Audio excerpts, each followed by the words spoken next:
अब हम लोग पार्ट 2 को डिस्कस करेंगे, जिसमें हम लोग मॉडल पेपर 1 में हम लोगों ने डिस्कस किया था लॉन्ग क्वेश्चन को। देखो पार्ट 1 पार्ट में ये चीज हो जाता है, एक तो आपका कंसंट्रेशन बन जाता है, दूसरा अगर हम लोग छोटे छोटे तोड़ तोड़ के पढ़ेंगे तो उससे बेनिफिट ये होता है कि हम लोग उससे इजी में रिवीजन करने के वक्त हमारे पास काम आता। तो चलिए बिना समय बर्बाद किए हुए हम लोग स्टार्ट करते हैं सेक्शन बी को, और सेक्शन बी का और भी क्वेश्चन को देखते हैं।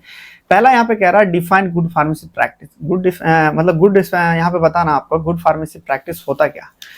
यहाँ पे देखा जाए good pharmacy practice refer to the standard guideline and ethical principle that ensure pharmacist provide quality safe and effective patient centre pharmacy service to the community. मतलब गुड फार्मेसी प्रैक्टिस का मतलब ये चीज होता है कि आपको स्टैंडर्ड गाइडलाइन और एथिक्स का और फार्मासिस्ट क्वालिटी सेफ और इफेक्टिव प्रोवाइड करे, ताकि फार्मासिस्ट अच्छे तरीके से सर्विस को प्रोवाइड कर सके, किसको, कम्युनिटी को। उसी को हम लोग गुड फार्मेसी प्रैक्टिस के नाम से जानते हैं। देखो क्या जीपीपी का मतलब है कि फार्मासिस्ट अपने पैसे को उच्च गुणवत्ता, सुरक्षा और नैतिक और फार्मासिस्ट पेशेंट केयर के साथ निभाए, ताकि मरीज को सही दवा, सही सलाह और सही सुरक्षित को सेवा में मिल सके। उसे कि हम लोग गुड फार्मेसी प्रैक्टिस के नाम से जानते हैं।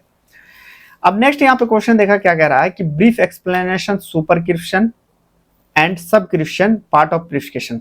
यहाँ पे एक्सप्लेन किया सुपरस्क्रिप्शन क्या होता है, सबस्क्रिप्शन क्या होता है, पार्ट ऑफ प्रिस्क्रिप्शन में क्या कह रहा है। सुपरस्क्रिप्शन मतलब यह प्रिस्क्रिप्शन का शुरुआती भाग होता है, इसमें आरएक्स सिंबल लिखा जाता है।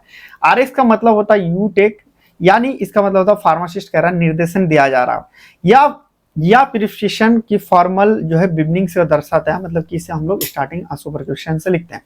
सबस्क्रिप्शन में यह भाग फार्मासिस्ट के लिए निर्देश देता है कि दवाई को कैसे तैयार डिस्पेंस करना है। जैसे कि यहाँ पे 10 टैबलेट मेक सस्पेंशन, इसमें क्या करता है फार्मासिस्ट दवाई को सही क्वांटिटी और सही फॉर्म में तैयार करते हैं। अब यहाँ पे नेक्स्ट क्वेश्चन पूछेगा list 4 barrier to effect patient communication. कह रहा कोई 4 बैरियर बताइए जिसमें हम लोग कम्युनिकेशन को रोकता है, यानी सही तरीके से इफेक्टिव नहीं हो पाता।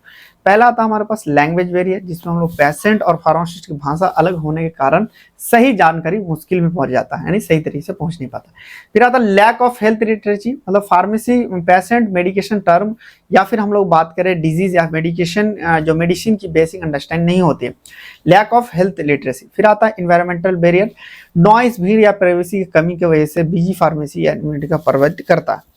फिर आता हमारे पास इमोशनल या फिर साइकोलॉजिकल बैरियर। पहला क्या हमारे पास लैंग्वेज बैरियर, दूसरा आता लैक ऑफ हेल्थ लिटरेसी, मतलब हेल्थ के बारे में पता ना हो, तीसरा हमारे पास इन्वायरमेंटल, चौथा हमारे पास इमोशनल बैरियर। ये सारे आप लिख सकते हो, कोई भी अपने मन से भी लिख सकते हैं जो आपको याद हो। नेक्स्ट क्वेश्चन कह रहा है what are the benefit of patient package insert. जो पीपीआई होता है, देखो जब भी पीपीआई हो गया, जीपीपी हो गया, एसओपीएस हो गया, ये सारे का आपका फुल फॉर्म पता होना चाहिए।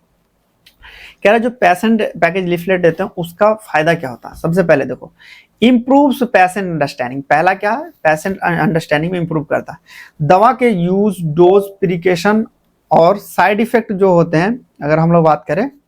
नेक्स्ट यहाँ पे क्या कह रहा है हमारे पास प्रोमोट सेफ मेडिकेशन यूज, सही तरीके से दवा लेना, स्टेरॉइड या फिर मिस डोज या ओवर डोज से बचने की जानकारी देता है। क्या ये पूरा एक तरह का कह सकते हैं लिफ्ट देता है, पूरा आपको बताता है इसको छोड़ोगे तो क्या होगा, इसको फॉलो करोगे तो क्या फायदा मिलेगा।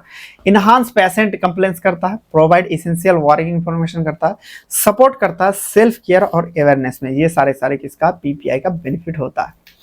नेक्स्ट पूछा गया है डिफाइन एम हेल्थ और its importance in modern pharmacy. कह रहा है एम हेल्थ का मतलब क्या होता है। देखो एम हेल्थ, जिसको हम लोग मोबाइल हेल्थ के बारे में नाम से जानते हैं, इसका यूज क्या करते हैं, स्मार्टफोन, टैबलेट और ऐप और वेयरेबल जो होता है वायरलेस डिवाइस और डिजिटल टूल, ताकि हेल्थ केयर सर्विस और हेल्थ इंफॉर्मेशन और मेडिकेशन सपोर्ट अच्छे तरीके से करें। एम हेल्थ का मतलब होता है मोबाइल टेक्नोलॉजी का उपयोग करके हेल्थ और मेडिसिन रिलेटेड सर्विस प्रोवाइड करना। ठीक है, इंपोर्टेंस के बारे में देखें, सबसे पहले क्या आता है, ये इंप्रूव करता है मेडिकल एड्रेस में।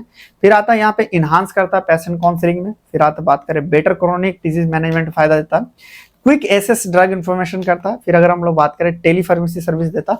ये सारे क्या है हमारे एम हेल्थ, जिसको हम लोग मोबाइल हेल्थ के नाम से जानते हैं, बेनिफिट होता है। इंप्रूव करता है पब्लिक हेल्थ अवेयरनेस का, ये सारे इसका बेनिफिट है। और भी डिटेल में अगर आप जानना चाहते हैं तो हमारे ऐप को डाउनलोड कर सकते हैं प्ले स्टोर में, वार्म फार्मेसी के नाम से आपको प्ले स्टोर में मिल जाएगा, आईफोन स्टोर में भी आपको मिल जाएगा।